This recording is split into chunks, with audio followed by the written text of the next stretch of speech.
Olá, boa tarde. Vamos começar mais uma live aqui no Instagram, Toque de Bola JF. Sexta, meio-dia. Tá na chamada lá, sexta, meio-dia, sexta, meio-dia. O que é que tem mesmo sexta, meio-dia? É a live do Toque de Bola com toda a equipe reunida. Produção Mônica Valentim, reportagens, edição, nas matérias também, Ivan Elias, Pedro Sarmento, Wallace Matos, as artes, o design com Lucas Vasconcelos e o suporte técnico com Daniel De Filippo, que também ajuda bastante nas pesquisas, nas reportagens, nos levantamentos, às vezes algum fato histórico, o Daniel está sempre atento. Então a gente está dando sequência aí e agradecendo, né? Porque o trabalho do Toque de Bola, com o isolamento, está alcançando uma repercussão, por incrível que pareça, igual ou maior o trabalho do dia a dia do Toque de Bola, as lives, reportagens exclusivas no aplicativo, a nossa web rádio também com bastante material constantemente atualizado e realmente essas lives têm aumentado a nossa proximidade, né? A gente já tinha essa rotina das lives na sexta-feira, meio-dia, mas agora com essa agenda de lives, pelo menos 3 por semana, segunda, 7 da noite, quarta, 7 da noite e sexta, meio-dia. Sexta, meio-dia por quê, pessoal? Por que esse horário de meio-dia na sexta? É quando a gente está fechando, né, a programação do final de semana, quando a gente está, muitas vezes, quase sempre nesse horário, concluindo algumas matérias praticamente prontas. Tem umas matérias que a gente tem que aguardar um pouquinho, porque pode surgir alguma novidade. Mas é muito conteúdo que a gente tem nas redes sociais, no aplicativo. Já baixou o aplicativo do Toque de Bola? Dá para acessar no Google Play, na Apple Store, não custa nada, não tem pagamento nenhum e tem conteúdos exclusivos por lá. Por incrível que pareça, além do portal, além do Twitter, do Face, do Instagram, do canal no YouTube, tem conteúdos exclusivos do aplicativo. A produção realmente é muito forte aqui no Toque de Bola. E uma coisa também, né, a gente vem aperfeiçoando também, é deixar documentados os vídeos. A gente estava publicando no início das lives os vídeos, compartilhando no Face. Só que a gente tem conseguido também compartilhar esses vídeos no YouTube.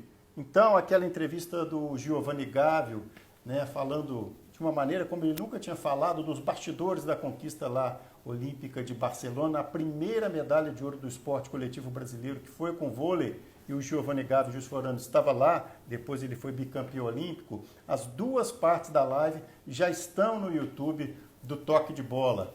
A entrevista que o Wallace fez agora, esta quarta-feira, com o Gabriel Araújo, da natação paralímpica, sensação, Gabriel, uma entrevista muito bacana, né, com a apresentação e produção do Wallace e do Pedro, onde o Gabriel, ele mesmo, se manifestou nas redes sociais, dizendo que foi uma entrevista para ele também muito bacana.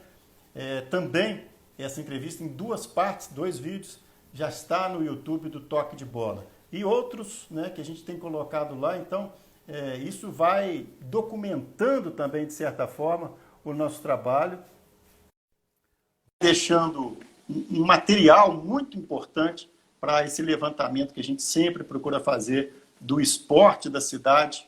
Então a gente quer agradecer a todo mundo que tem acompanhado as lives. A gente já tem a agenda das lives já da próxima semana definida. E o Wallace Matos já está na área, tá bom, Wallace? Tudo jóia, Ivan? Tudo bem? A galera que está na live aí. Mais uma vez, graças a Deus eu não estou me vendo. Mas vocês podem apreciar minha horripilância por aí, não? Tá tudo certo. Não sei se você, como você está dizendo, se é bom ou ruim, mas por aqui tá tudo certo. Então, pois é. A câmera me poupa dessa imagem horrenda e aí espalha para o mundo inteiro essa horripilância que está aí, beleza? É um truque de imagem. Deixa eu mandar um abraço aqui. Suad Ibrahim, um beijo para ela, para a mamãe, Tupi Oficial, João Gaburri, Beto Vidal, torcedor número 1 do Famalicão. Descobrimos essa semana que o tricolor Beto Vidal torce para o Famalicão. Grande Claudinho, Miriam, um beijão na Miriam Ibrahim Alac, Itaciana, Claudinho está mandando parabéns. a Bocha da Casa de Itália e os nossos apoiadores, né? Plask, Santa Casa de Juiz de Fora, parceiros do esporte local e do toque de bola, trabalhando incansavelmente pela nossa saúde. Mastercard, agente autorizado, claro, dá para contratar sem sair de casa. Esse número também é de WhatsApp. Tem ofertas, tem produtos, promoções. É o prefixo 32, né? O prefixo local 984810345. E o projeto Cidadão Consciente, que é um projeto da Hiperol Embalagens. Projeto muito bacana, tem uma página no Instagram, Cidadão Consciente HR, onde você pode ver aí diversas ações do projeto Cidadão Consciente. A gente tem nas últimas lives de sexta, a gente tem feito temas mais específicos, né? O Tupi enviou aquele ofício pedindo para sair do Campeonato Mineiro sem punição, a gente debateu aqui amplamente a situação e posteriormente a gente registrou que a federação respondeu dizendo que não tem como, não tem isso no regulamento, não tem como prever, então que não tinha como dar um sim para aquele ofício do Tupi. Depois a gente fez uma live também especial, também que já está no YouTube do Toque de Bola, sobre uma parte sobre o CT de profissionais, o projeto do profissionais que o Wallace trouxe os detalhes da permuta envolvendo o estádio Salles Oliveira, e depois só sobre o CT de base foi informação de primeira mão, quando o Pedro Sarmento trouxe tudo, que depois o Tupi acabou confirmando oficialmente. E o Beto está lembrando aqui, Wallace, que o Patrick, que foi do Tupi, está lá no Famalicão. Então, exatamente. Exatamente, o Patrick foi artilheiro no Sub-20 do Tupi, eu estava lembrando isso aqui, que está no Famalicão. O Famalicão que é um clube que tem como base o empresário. É semelhante, mas está na primeira divisão, ao Tombense, aqui, que tem essa relação com o Eduardo Duran. O Famalicão tem com um dos empresários famosos da Europa lá, já eu lembro o nome dele, e se o Beto puder ajudar aqui também na fazer a live, esse o espírito do Famalicão, ou seja, jogadores novos, né? Gente que, no caso da Europa, ainda não estourou para a Europa, então ele procura fazer essa prospecção e montar o time em cima disso. E o time tem, como é que fala? Um espírito aventureiro, vai para cima, tomou uma goleada de 7-0, continua indo para cima. Então o Famalicão não tem muito compromisso com o erro, né? Eles têm uma filosofia que é jogadores jovens jogar para frente e manter essa filosofia mesmo perdendo, mesmo tomando algumas goleadas e podendo aí perder a chance, por exemplo, o Campeonato Português. O Famalicão chegou a liderar o Português esse ano. Daqui a pouco a gente fala um pouquinho mais sobre o Campeonato Português e o Pedro vai trazer também na segunda parte um pouco mais sobre futebol e as filosofias dos treinadores de Portugal. Tá certo, um abraço para o filho do Leandro Dias, o Davi, está completando 2 anos hoje, se puder destacar, já está destacado. Parabéns, Davi. O vídeo também da bocha do Leandro Dias teve grande repercussão, até hoje as pessoas comentando como que é uma modalidade que às vezes não tem tanta divulgação, tem tantos praticantes e tanta amizade e integração entre eles.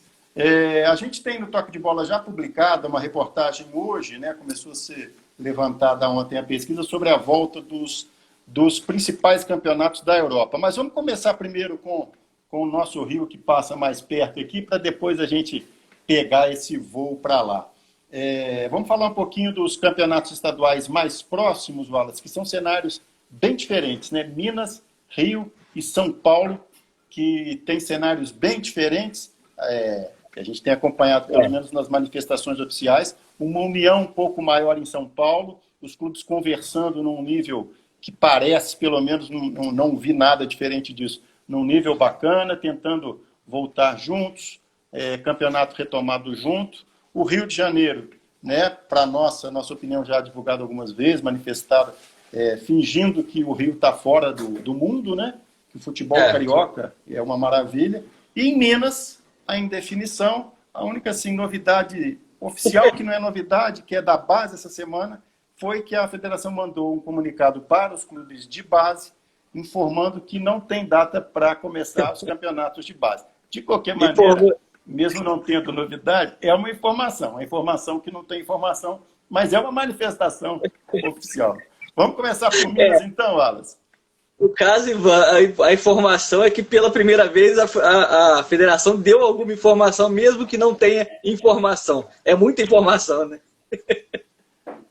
É igual uma antiga manchete do Jornal do Brasil, numa época que esperamos que não volte, quando uma frase do general Figueiredo, aí houve uma polêmica, aí a manchete foi inesquecível: Figueiredo disse que não disse o que disse.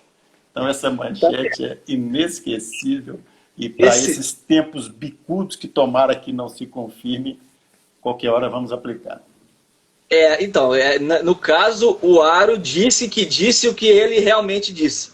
Ele disse que está compromissado e conversando com o governo do estado que as competições retornem e no caso da base, como é o caso do Tupinambás aqui e o Uberabinha, que são os times de Juiz de Fora que disputam as competições de base, além do Tupi também no Sub-20, que ele tem compromisso de realizar as competições. As competições nem chegaram a começar, porque começariam no mês de abril e o futebol em Minas Gerais está suspenso desde o dia 15 de março.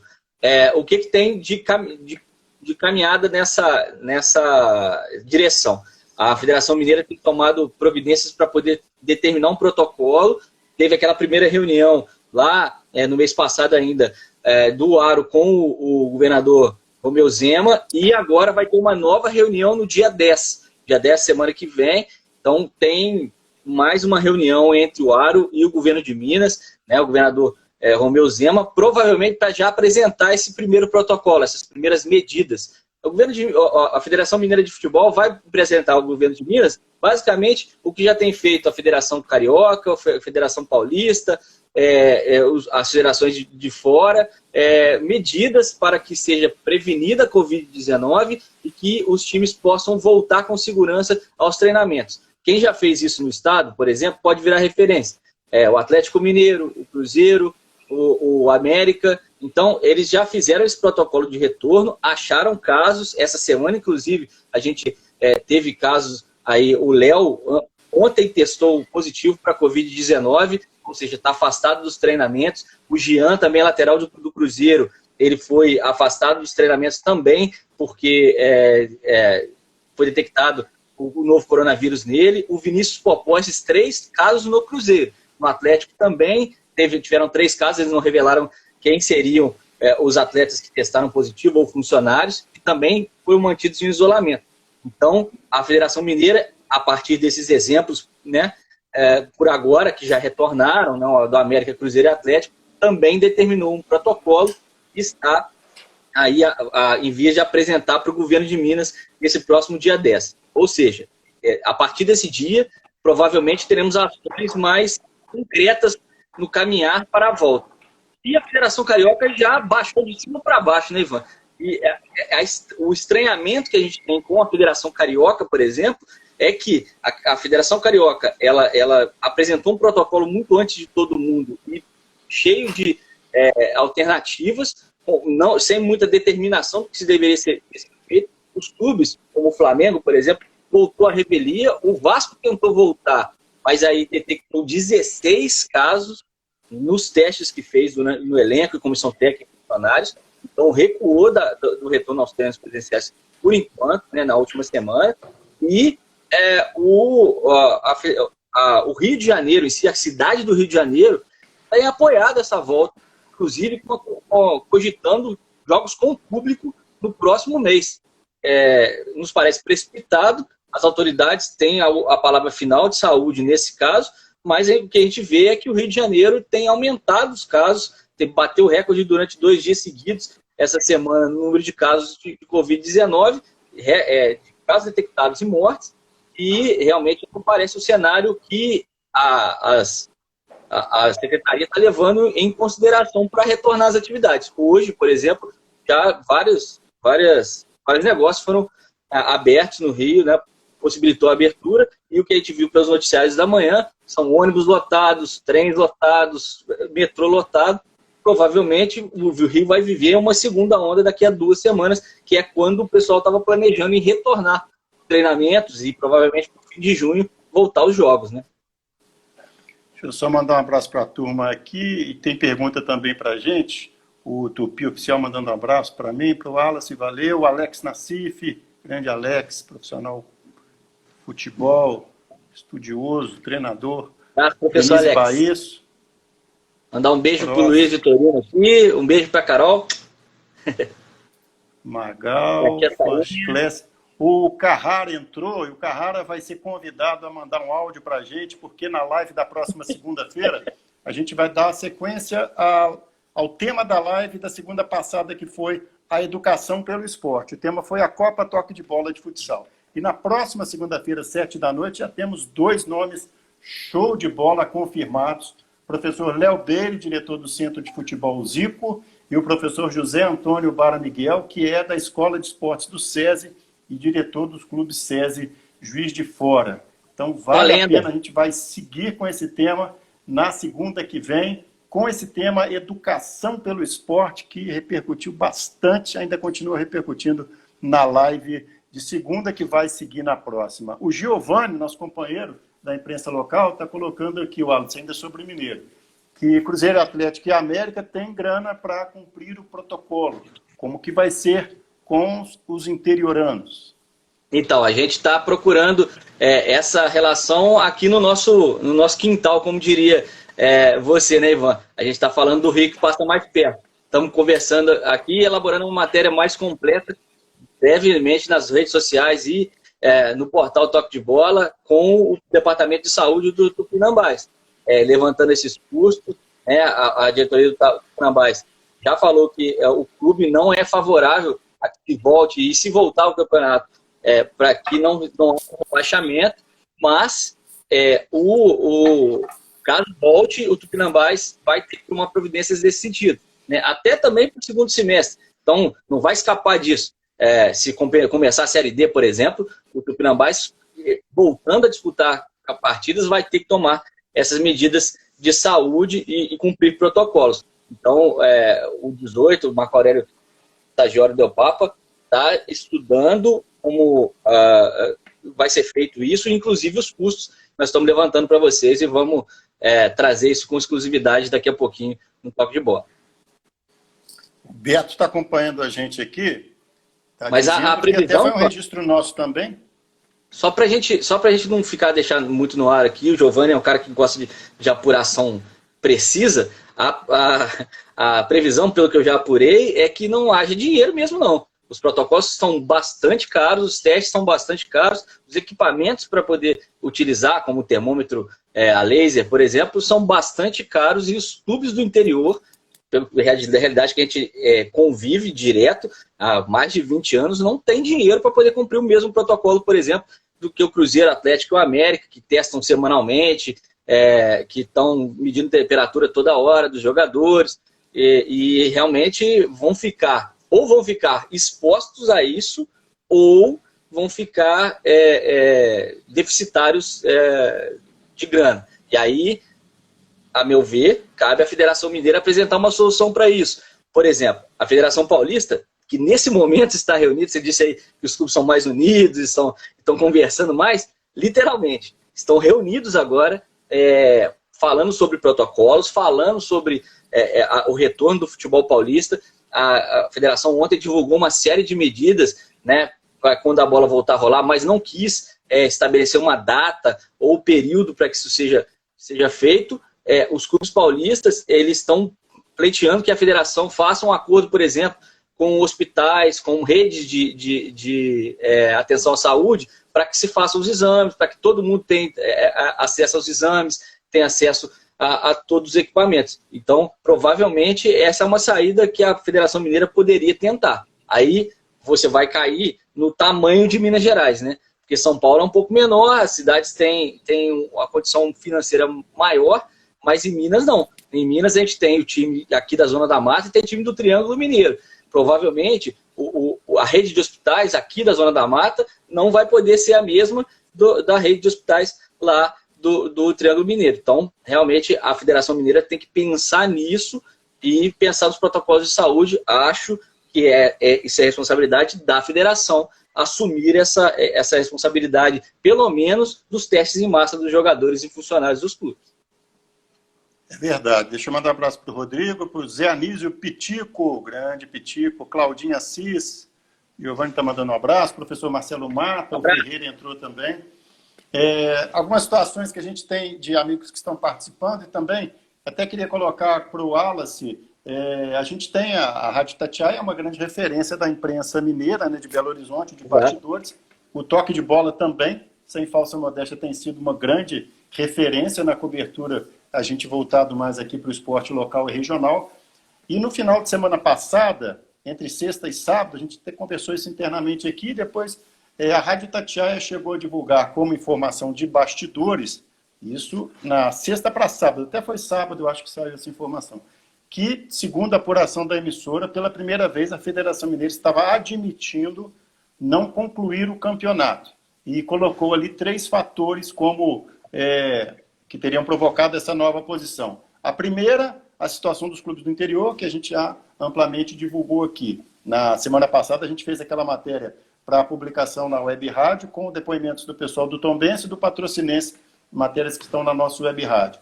A segunda informação nova para essa nova tomada de posição de bastidores, que depois a federação não confirmou, pelo contrário, ela negou, pelo menos oficialmente, né, que o pico da Covid em Minas estava sendo previsto exatamente para julho, quando seria a volta da competição. E uma terceira informação considerada naquele dia nova foi o fato de um jogador do América, o Mateuzinho, ter assumido, colocado nos seus canais oficiais, que estava, né, com a Covid, mas que estava passando bem. E essas informações acabaram não se confirmando. Eu queria só acrescentar para essa conversa com o Wallace Matos, que também acompanha muito os bastidores, não só de clubes, mas de entidades, uma situação que eu ouvi na Rádio Itatiaia também, que é uma possibilidade de os clubes terem contratos menores, talvez de um mês, com os atletas, para poder, se for o caso, fechar essa competição. Essa oportunidade que os clubes teriam de fazer um contrato de... Eles citaram um mês, né, como provável, que é os jogos que, por exemplo, quem não vai para lugar nenhum, não vai para semifinal, tem 2 jogos para jogar só. Mas 2 jogos para jogar, sem contrato, tem que ter contrato. Então, fala um pouquinho dessa situação, Alice, desde essa divulgação da Itatiaia, e o que a gente tem aí de panorama desses bastidores do futebol mineiro.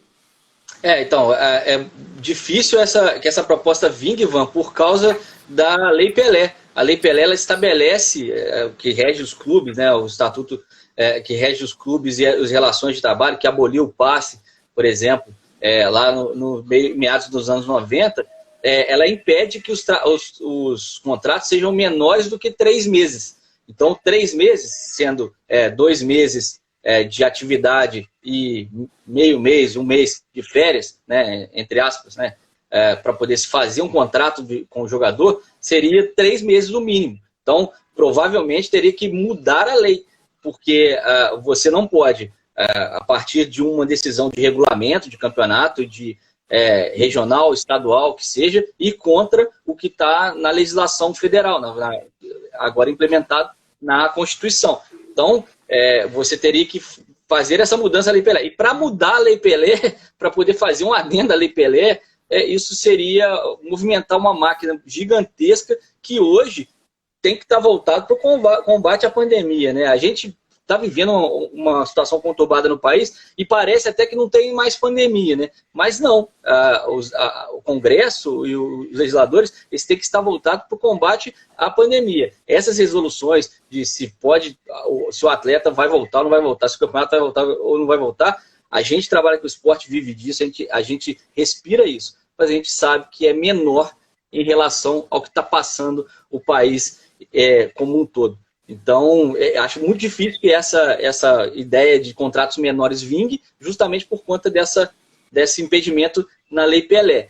Mas, abrindo uma exceção, o campeonato pode não terminar, né? A federação até negou isso veementemente, como a gente já trazia. É legal, Ivan, porque a gente já falava lá sei lá, final de março, foi isso? Né? Foi final de março. A gente conseguiu as fontes dentro da Federação Mineira de Futebol e que afirmaram pra gente, o campeonato termina em campo. E aí, agora, vira e mexe, a Itatiaia, que tem muita fonte também dentro lá da Federação Mineira, está até mais perto do que a gente, vai lá e ventila essa possibilidade. E o que as fontes oficiais e o que a Federação Oficial faz é confirmar o que ela já havia dito lá atrás, que a intenção é terminar a competição. Isso acaba ficando, é um jogo, Ivan, porque a corda está sendo puxada para cá pelos times do interior, que provavelmente não vão ter dinheiro e nem vão ter condições de remontar os times. Eles ganham aliados muito fortes se a situação prevista para Itatiaia realmente ocorrer. O Campeonato Mineiro tiver que embolar nas competições nacionais. Aí os clubes maiores, América, Cruzeiro e Atlético, passam a puxar pelas competições mais importantes, financeiramente, inclusive para eles, que são a Copa do Brasil e o Campeonato Brasileiro, né? Então, vão passar a puxar a corda para cá. E a federação está puxando a corda para lá, para voltar, porque ela tem compromissos financeiros com a detentora dos direitos do campeonato. A Rede Globo já pagou pelos jogos do Campeonato Mineiro, todos os clubes já receberam. Provavelmente, a federação teria que devolver dinheiro para a Globo ou aceitar um contrato menor para 2021, caso não acabe o Campeonato Mineiro de 2020. Então, essa corda, né, esse cabo de guerra é que está ocorrendo nos bastidores e a gente traz aqui para quem está acompanhando o Toque de Bola. Beleza, deixa eu mandar um abraço para a turma da Orion Esportes, Casa Orion, seu Odoni Turola, Marquinho, quanta tradição, um abraço. Baeta, seu Odoni é Baeta inchado, tricolor também no Rio, junto com o Marquinho Turola. É muito colete, é muito calção, é muito meião e é muita camisa, viu? Encomendado, perdido, remendado lá da Casa Orion, tá? Quero mandar um grande abraço. Ele entrou, eu não sei se está online ainda, se tiver, manda uma mãozinha para a gente aí, que a gente estudou com o Marquinho lá na academia. Tem uns 10 anos só, isso, claro, né? Tem muito pouco tempo, senão a gente vai entregar tudo.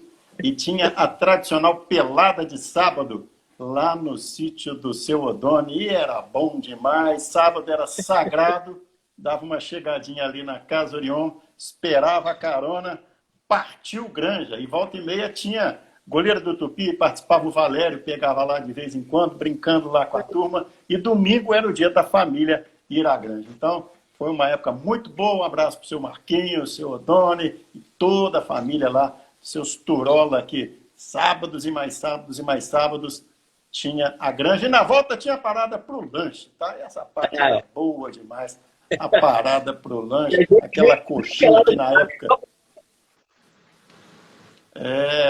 ela era boa, era puxada. E a coxinha na época não tinha negócio de vegano, não, era vegano zero, era aquela coxinha boa mesmo, aquela arrombada. O Edson também está na área, o Edson Pastel, o João Júnior está na área. O Edson Pastel é o rei do futebol varziano que você conhece, Wallace. Para bater na bola como o Edson Pastel. Quem desloca recebe, quem perde tem preferência. Lição aprendida com o Edson Pastel. Pastel por quê? Porque ele era igual cesta de pastel, ficava só alimentando o ataque. Tá certo. Segundo o Marcelo Mata, deixa eu colocar um pouco de pimenta aqui. As federações Paulista e Mineira já receberam as verbas da TV Globo. Paulista 60 milhões e Mineira 20 milhões. Não querem devolver o dinheiro, por isso tem que disputar, como a gente tem destacado aqui junto com o Wallace, a final. E aí, vamos lembrar que existe a hipótese, segundo o Marcelão, de sediar os jogos em Uberlândia, em um período curto. E o Beto, só para fechar... Oi? A meta do Baeta é que o Baeta, por exemplo, já entregou os jogos da TV. Já jogou contra Cruzeiro, Atlético e América, que são esses 3 jogos transmitidos. E ele, por exemplo, já fez jus ao montante que recebeu da detentora dos direitos. Tupinambás e o Uberaba e o Uberlândia, ninguém vai passar mesmo. E o Beto está perguntando, até um registro que a gente fez nas redes sociais ontem, do Red Bull Bragantino, se o Red Bull furou, então, de certa forma, o acordo. Como é que foi encarada essa volta do Red Bull Bragantino, que é é um caso à parte, né? É uma situação diferente, né? Não tem nada a ver com o clube raiz, é outro papo, né, Wallace?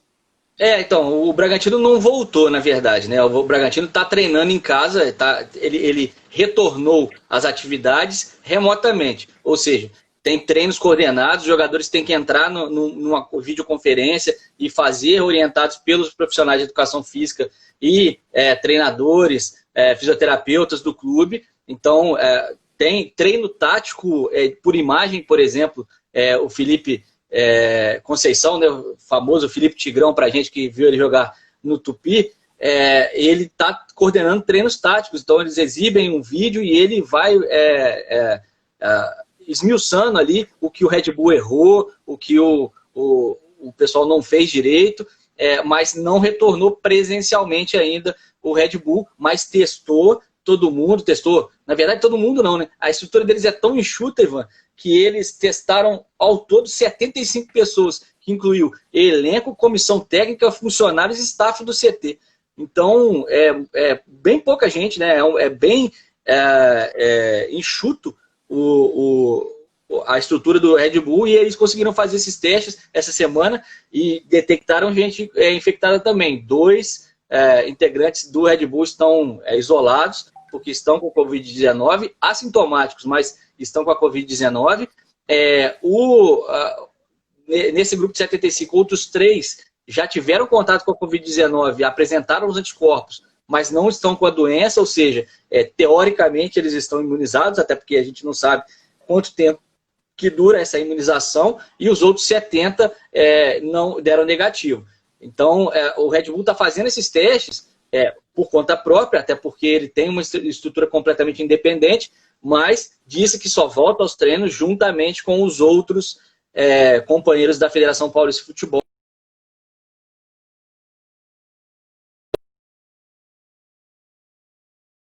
É algo que vai determinar muita coisa nesse andamento do retorno do Paulista. Essa possibilidade, só voltando aqui no Campeonato Mineiro, lá da possibilidade de fazer a reta final lá em Uberlândia, é uma possibilidade que foi ventilada lá no começo, mas que provavelmente não vai vingar. Por quê? Porque concentra muita gente de fora, vai vir gente de fora, inclusive do estado de Minas Gerais, numa região. E provavelmente a cidade que vai receber isso não vai aceitar de jeito nenhum, né, Ivan? Porque ela corre o risco de aumentar o risco dela mesma, cidade, Uberlândia, por exemplo, de ter um surto lá por conta de pessoas que vieram. Se vier 2 ou 3 jogadores de fora para Uberlândia infectados, isso já pode causar um novo surto. É verdade. Só para a gente fechar então, Wallace, daqui a pouco Pedro Sarmento já deve estar ansioso lá para falar, né? Esse mesmo. Vai entrar daqui a pouquinho com a gente. Só para fechar então, Carioca, qual que é o panorama hoje do futebol carioca? Então, o Carioca, a cidade do Rio de Janeiro determinou que na fase 3 eles estão hoje na fase 2, iniciando hoje a fase 2 de reabertura gradual dos negócios, que a partir da fase 3 pode ter jogos sem público, por enquanto. Na verdade, na fase 3 pode ter jogos com até 30% de público. Nessa fase 2, que eles estão iniciando hoje, os times podem treinar no centro de treinamentos e podem também ter jogos sem público. Ou seja, a partir de hoje, no Rio de Janeiro, cidade do Rio de Janeiro, está autorizada a realização de partidas de futebol, caso tenha necessidade e possa ser realizada sem público. Mas, por enquanto, os times não estão treinando, então provavelmente isso vai durar mais 15 dias, até se decidir se há ou não condições de voltar o Campeonato Carioca. Em voltando o Campeonato Carioca, provavelmente vai coincidir com a abertura da terceira fase. Nessa terceira fase, a Prefeitura do Rio de Janeiro já considera que os estádios podem receber público até 33% da sua capacidade. Isso no Maracanã, por exemplo, são 22 mil pessoas. Imaginem, em julho, como você disse, está previsto o pico da doença da Covid-19. Para julho, entre julho e agosto, né, entre as semanas 24 e 27 da epidemia, da pandemia, que dá o pico da doença. No Rio de Janeiro, 22 mil pessoas indo aos estádios. A gente já viu exemplos lá de fora, que mesmo com as autoridades determinando distanciamento, mesmo com as autoridades pedindo para que não haja aglomeração, não tem como controlar o torcedor. O torcedor empolgado, na hora do gol, na hora de torcer para o time, não vai se lembrar de distanciamento social de jeito nenhum, até por conta da festa que é o futebol. E é uma das graças do futebol, esse congraçamento. Então, é muito arriscado esse posicionamento do Rio de Janeiro, essa retomada precipitada do futebol com o público. Acho que, a meu ver, tem que ser revista e provavelmente nos próximos 15 dias a gente vai ter uma noção de se as autoridades vão voltar atrás ou não para esse retorno do Carioca. Então, pelo que se projeta, o Campeonato Carioca provavelmente voltaria na primeira ou segunda semana de julho, né, já no meio do pico da pandemia. Beleza, Wallace.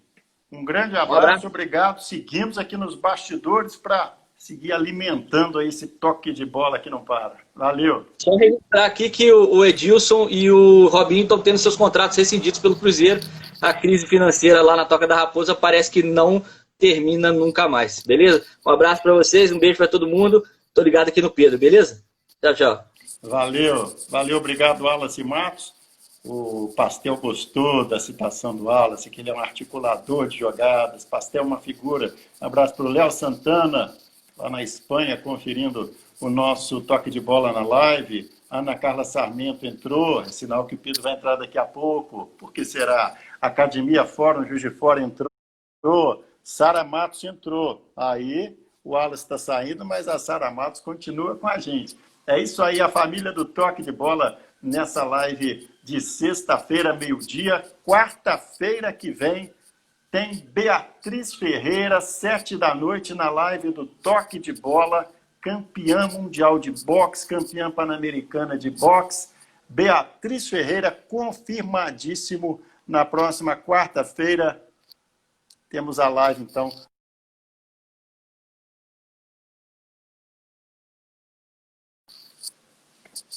Vamos conectar agora o Pedro Sarmento para o segundo bloco da live, ainda como notícias mais recentes, né, envolvendo alguns jogadores e os clubes aqui de Rio de Minas, o Atlético Mineiro com interesse no Marrone do Vasco da Gama, e hoje chegou o Fred, né? Chegou nas Laranjeiras, foi direto para as Laranjeiras, não teve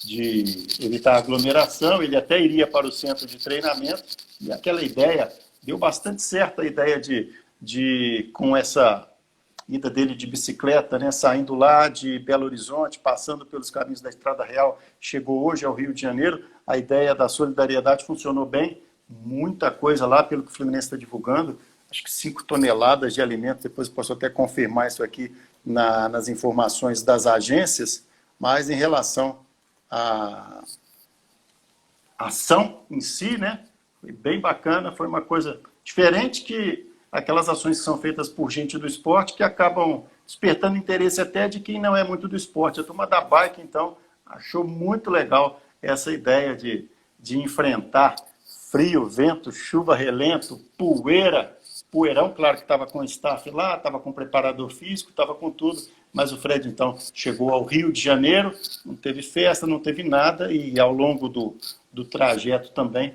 ele fez questão de deixar claro que foi atendendo as pessoas, né, uma, duas de cada vez, daquelas famílias, e foi registrando tudo nas redes sociais.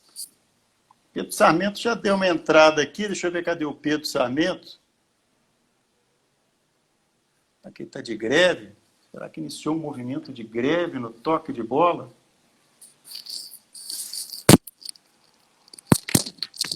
Fala, Luquinha entrou. Tranquilo, Pedro? Tudo bem? Bom dia, boa tarde, boa noite.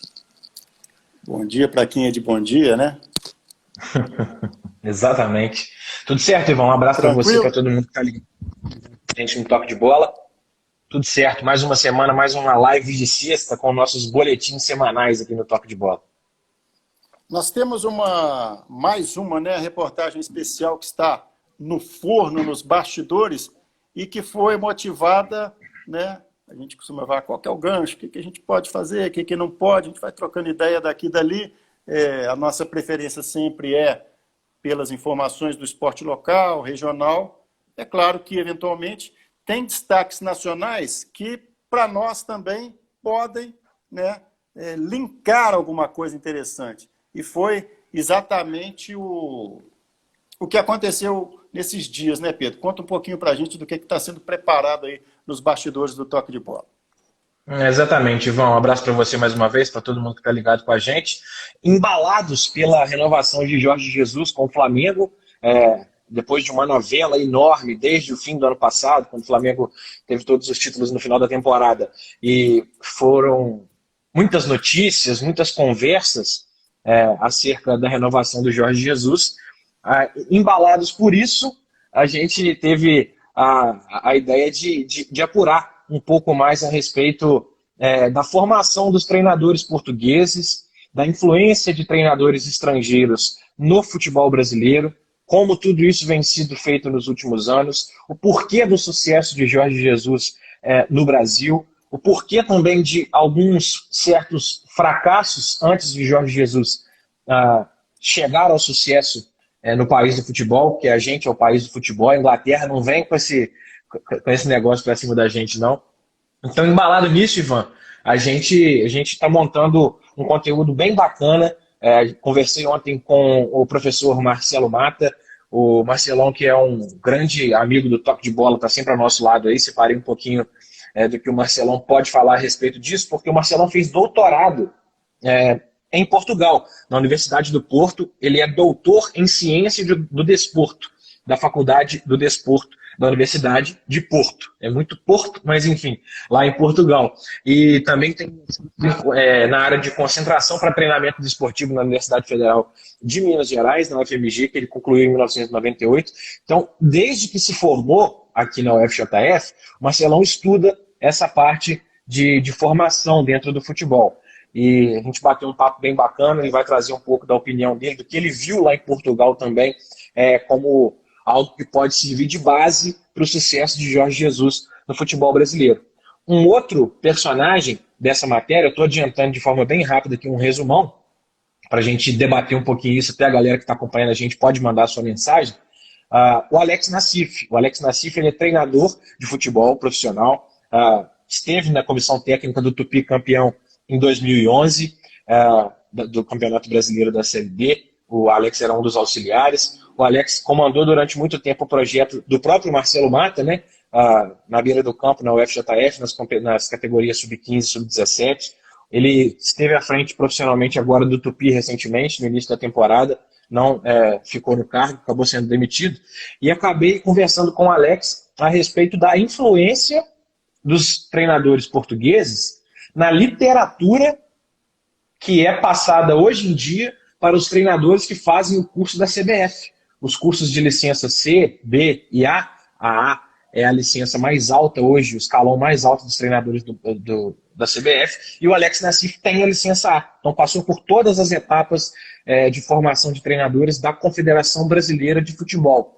Então o Alex tem propriedade para falar o quanto a literatura brasileira é influenciada pelos métodos portugueses. A gente vai abordar aqui agora, nesses próximos 20, 21 minutinhos, acerca desse tema. Muito interessante a gente tratar disso, falar do Jorge Jesus como gancho, que tem um sucesso absurdo no Brasil, mas é um processo que vem sendo feito, não é de ontem, não. A frase que os dois, coincidentemente, utilizaram logo na primeira resposta, tanto o Marcelo quanto o Alex, foi "não é por acaso". E aí eles trouxeram um pouquinho das explicações que eles acham plausíveis e a gente vai trazer um pouquinho desse debate aqui agora, Ivan. É verdade, eu me lembro, não sei assim, o ano certo, né, mas quando o Marcelo estava fazendo lá esse período, a gente já acompanha a carreira do Marcelo também há muito tempo, e também pela amizade com ele, com a Regini. O Mourinho, né, ganhava tudo, né? Era aquela fase que o Mourinho estava na Europa e ganhava tudo. Deixa eu só mandar um abraço para o povo aqui. O Samuel está mandando um abraço para você, Pedro. O Tupi está lembrando que está cadastrando no site, os atletas têm entre 15 e 23 anos para entrar no site lá do Tupi, o site oficial. A Claudinha entrou, o Digão também, Antônio Neto, Eduardo, Celso Biagi, Fabinho Antunes, treinador do Gabriel, do Clube Bom Pastor, a live que estourou na quarta-feira.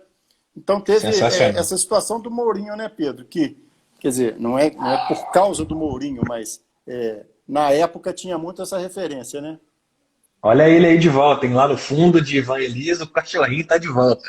Mandar um abraço, Ivan, rapidamente, antes de a gente tratar do Mourinho, pro Antônio Neto, que ele tá de volta, rapaz. É uma vítima da quarentena, o relacionamento foi por água abaixo, o homem está de volta à turma do chefe Matheus Cortes e também da rapaziada lá, que o Matheus Cortes, que é filho do Amael Denezini, que você conhece muito bem.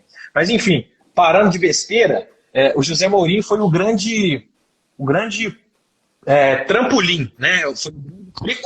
Foi, na verdade, o precursor. Foi quem mostrou ao mundo toda a teoria e a prática do estudo do futebol português. Eu peguei alguns números do Mourinho aqui, o Ivan, e o Alex até trata bastante isso na entrevista, a gente vai trazer de forma exclusiva no Toque de Bola em breve. Vamos pegar aqui os números do Mourinho. Ele foi campeão da Champions League com o Porto em 2004, naquele time que tinha Deco, Carlos Alberto, brasileiro, que depois veio para o Corinthians. Com o Chelsea, ele foi campeão logo de cara na sua primeira temporada da Premier League, em 2005. O Chelsea não ganhava a Premier League há mais de 50 anos. Então, o nome do Mourinho ali começou, de fato, a explodir. E aí foi campeão da Champions em 2010 com a Inter de Milão, naquele time que tinha o Júlio César como goleiro, que foi, inclusive, campeão mundial logo depois. O Real Madrid, o José Mourinho ficou durante muito tempo lá, né, de 2010 a 2014, foi o comandante do Real Madrid naqueles famosos duelos Real Madrid-Barcelona, Mourinho e Guardiola. Foi uma época que a gente teve muito clara no nosso futebol mundial. Foi para o Manchester United recentemente e conquistou a Liga Europa da temporada 16-17. Agora ele está no Tottenham, substituindo o outro português, o André Vilas-Boas, que esteve no comando, perdão, era um argentino, o André Vilas-Boas comanda hoje o Olympique de Marseille. E aí a gente tem Bruno Lage, técnico do Benfica, 43 anos. Sérgio Conceição, técnico do Porto, 45 anos. Silas, técnico do Sporting, 43 anos. Rubem Amorim, que é o mais jovem dessa galera, é um estudioso de fato do futebol, com 35 anos, é o treinador do Brasil. Então os 4 maiores times de Portugal são comandados por treinadores portugueses que fizeram parte dos cursos de formação que surgiram na década de 90. E aí a gente trabalha com o Marcelão, com o Marcelo Mata, acerca desse tema. Os demais estrangeiros portugueses, os demais portugueses que estão fazendo sucesso na Europa e no mundo, o Nuno Espírito Santo no Wolverhampton, o Paulo Fonseca na Roma, o Pedro Martins no Olympiacos da Grécia, o Luiz Castro, que é o mais velho da turma, com 58 anos no Shakhtar Donetsk, da Ucrânia, o Leonardo Jardim, 45 anos, no Mônaco. E aí a gente tem o Jorge Jesus no Brasil. Além dele no Brasil, o Jesualdo Ferreira, que é o atual técnico do Santos, e o Augusto Inácio, que é atual técnico do Avaí, que vai dirigir o clube de Santa Catarina na segunda divisão em 2020, se tivermos o Campeonato Brasileiro. Um caso, Ivan, aqui, assim, eles não são os primeiros, né? A gente tem estava conversando um pouquinho com o meu amigo Maurício Diniz, que está acompanhando a gente, sempre está ligado no Toque de Bola. A gente conversava há certo tempo sobre o primeiro caso recente, né, do futebol português influenciar no Brasil, que foi negativo, foi o Paulo Bento, com o Cruzeiro. Ele teve, se não me engano, 18 jogos e 12 derrotas. Então, foi uma passagem relâmpago muito ruim do Paulo Bento pelo Cruzeiro. Tratando um pouquinho dessa influência, Ivan, o Marcelo Mata trabalhou em períodos de evolução. E aí é uma outra parte que a gente vai entrar agora, que eu queria até abrir para a galera mandar mensagem. Ele vê a história do futebol brasileiro evoluindo em períodos, juntamente com as Copas do Mundo. 58 e 62, o Brasil teve os 2 primeiros títulos, ele vê uma evolução técnica. E a equipe do Brasil é um exemplo disso, com Pelé, Garrincha, enfim, você leviando se eu for começar a citar todos os craques que aquelas seleções tinham. Em 66 e 70, uma evolução física, que começa com a Inglaterra, que até hoje tem o único título mundial em 66, e termina em 70 com o Brasil de 70 sendo campeão mundial, com aquele tricampeonato sensacional, com aquele time que tinha só camisa 10 no meio de campo, né? O Cláudio Coutinho e o Parreira são os precursores aí do estudo da preparação física no Brasil. No final da década de 90, evolução tática. E aí, nos anos 2000, uma evolução metodológica, que trabalha muito a questão de como operacionalizar o futebol. Foi o que disse o Marcelo. É uma palavra muito utilizada pelo próprio Jorge Jesus e na literatura portuguesa. O próprio Alex Nassif pode confirmar isso, irmão. Bacana. Eu estava falando aí dos treinadores, e aí eu não tinha preparado, mas eu me lembrei de um treinador que já da velha guarda, eu não acompanhei, que realmente ele é um pouco mais velho, sem brincadeira, e até já é falecido, mas é um nome muito conhecido, mas na verdade ele é nascido no Rio de Janeiro, mas ficou marcado também pelo trabalho em Portugal, que é o Otto Glória. Ele nasceu no Rio de Janeiro em 1917 e morreu em setembro de 1986. Eu me lembrei desse nome porque, né, a velha guarda falava muito nesse nome, então eu me lembrei como uma referência, só para não ficar nos mais novos, foi o que eu busquei aqui, sem ter feito uma pesquisa sobre isso antecipada, e o Otto Glória teve uma carreira muito ligada aos clubes de origem portuguesa, Vasco e Portuguesa de Desportos, e esteve com muito sucesso em Portugal, embora nascido no Brasil. Ele foi o técnico da seleção portuguesa na Copa do Mundo de 1966 na Inglaterra. Trabalhou também em Porto Belenenses, Sporting Benfica, Portugal, Olympique de Marseille, Atlético de Madrid e no Monterrey do México. Foi o primeiro técnico brasileiro a enfrentar a seleção do seu país numa Copa do Mundo, quando em 1966, aquele timaço do Eusébio na seleção portuguesa eliminou o Brasil por 3-1. Ivan, mandar um abraço para o Maurício Diniz, que é um grande falso. Tá falando que eu tô lindo hoje. Não tô lindo, eu sou lindo todo dia. Um abraço para todo mundo que acha e compartilha essa opinião, principalmente mamãe que está aí acompanhando a gente. Ivan, interessante, muito interessante esse tema, e a gente tem que abordar isso com muito cuidado, porque o Jorge Jesus, no ano passado, eu garanto que não tinha uma pessoa que tinha 100% de certeza no sucesso da contratação de Jorge Jesus. Enfim, agora, nessa renovação, 100% das pessoas veem com bons olhos tudo isso que está acontecendo. Então, tem um conhecido atleticano que ele fica pé da vida quando alguém fala isso, porque o Atlético tinha cogitado o Jorge Jesus pouco antes, acho que uns 15 dias antes do Flamengo. E na época, segundo ele, né, eu não sei se foi imprensa de BH, Jorge Jesus, o Atlético é doido, já vai gastar uma fortuna com esse cara, vice-campeão, treinou muito o clube pequeno. Inclusive, aí quando o Flamengo começou a ganhar tudo, falou, poxa vida, olha o Jorge Jesus. Pois é, Ivan, o Jorge Jesus esteve no Horto num jogo entre Atlético e Flamengo. Exatamente, que o Flamengo venceu por 1-0, gol do Vinícius Júnior ainda na época, se não me engano. E do Vinícius Júnior, não, perdão, o Vinícius Júnior já tinha saído, não me lembro quem fez o gol. Mas enfim, o Jorge Jesus esteve aquele dia, todo mundo achando que ele ia fechar com o Atlético, acabou fechando, na verdade, com o Flamengo, que era o outro time do dia. E o Marcelo Mata, Ivan, ele traz com muito cuidado essa questão da formação, porque ele vê que os portugueses já estão formando seus treinadores desde a década de 90, que foi quando começou-se a ter ali, o Alex Nassif até traz os nomes específicos dos idealizadores de toda essa formação de treinadores portugueses, o Júlio Garganta, o Zé Guilherme e o Vitor Frade. O Vitor Frade, que é o grande idealizador da periodização tática, que é o termo muito utilizado hoje no futebol. E o Marcelo e o Alex veem que não é à toa, não. Referências hoje no mundo são as universidades de Porto e Lisboa. Não é só para a Europa, é no mundo. No mundo do futebol hoje, a Universidade do Porto e a Universidade de Lisboa são referências para a formação de treinadores, enfim, para questões metodológicas, questões técnicas, táticas, física, tudo que envolve o estudo do futebol, a Universidade do Porto é referência. E o Marcelão trouxe um detalhe bem interessante, que o curso de formação de treinadores lá em Portugal foi uma preocupação não trabalhar só 4 linhas, ali dentro das 4 linhas. Eles trabalham liderança, comunicação, avaliação, crítica, motivação. Não é só você ter aulas daquilo, mas saber praticar aquilo, né? E isso faz muita diferença. A gente vê a postura do Jorge Jesus, nas entrevistas coletivas, ele tomou porrada de tudo quanto é lado no ano passado, quando ele chegou, dos próprios companheiros de profissão. Teve muita aquela discussão, né, de treinador estrangeiro no Brasil, treinador brasileiro do lado de fora, enfim. E aí é até algo também que o Alex Nassif traz de forma muito clara. A gente tem que parar com isso de nacionalidade. Treinador não tem nacionalidade. Treinador bom é aquele que trabalha e conquista resultado.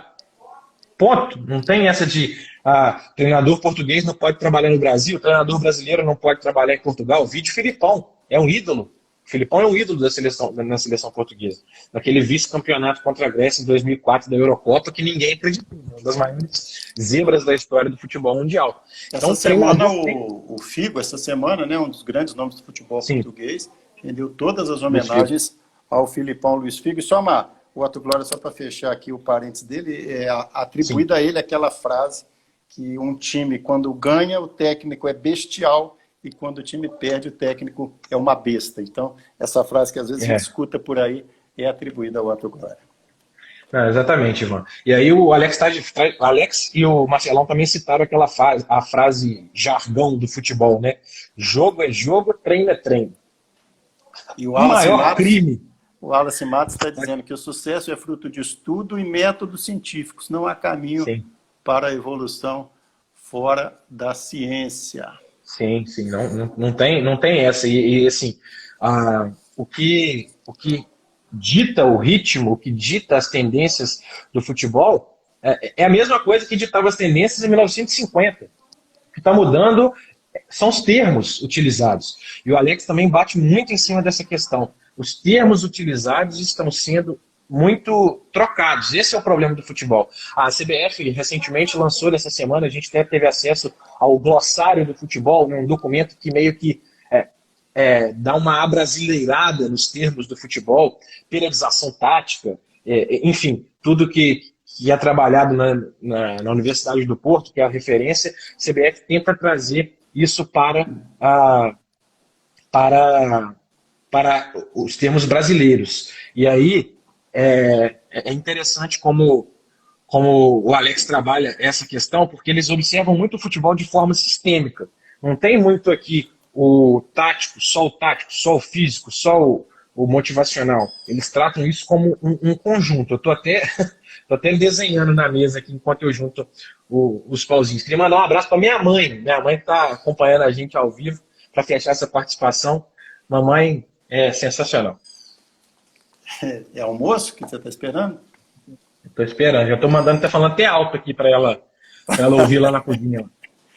Tá certo. Então, só para fechar, Pedro. É muita coisa, né, Ivan? A gente tem pelo menos boa parte dela para ser divulgada na nossa web rádio, é isso?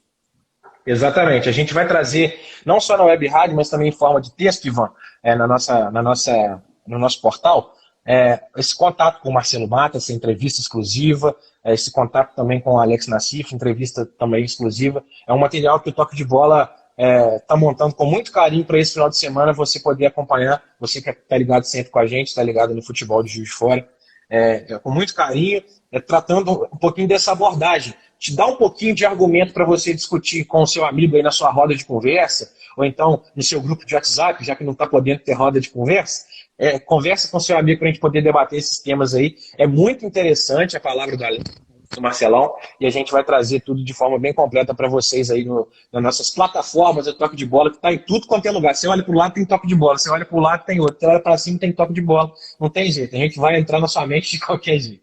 Isso deve ser estudado lá em Portugal, essa marcação em bloco do toque de bola, né? Que além de evitar a chegada do adversário, nosso contra-ataque também usar uma palavra que o pessoal adora, letal, né, Pedro? Letal. É aquele toque e sai, a gente chega na cara do gol, não tem jeito, debaixo da trave ali. E outra coisa, pode dar no pé de Pedro Sarmento, que sou camisa 9 nato, sou artilheiro, apesar de precisar um pouquinho da parte física, que não me é, né, muito avantajada, digamos dessa forma, não é muito valorizada. A perna esquerda é importante, Ivan Elias. Não tem canhoto que é ruim de bola, não. Então pode confiar que no contra-ataque ali a gente faz o gol. A live é parecida com papel, aceita tudo, né? A pessoa fala, então a gente aceita, porque não tem tempo, ele sabe que tem pouco tempo. Não tem tempo. Pra gente e outra coisa, É muita coisa para a gente falar, então o pessoal pode ficar ligado no nosso reportagem, que vai vir bem fazendo os depoimentos de todos os envolvidos. Vai ficar muito bacana, assim, o repórter, quando tem a pauta boa na mão, se empolga. E eu estou falando com empolgação mesmo, que a matéria vai ser muito bacana e vai estar disponível para a rapaziada aí no final de semana, beleza, Ivan?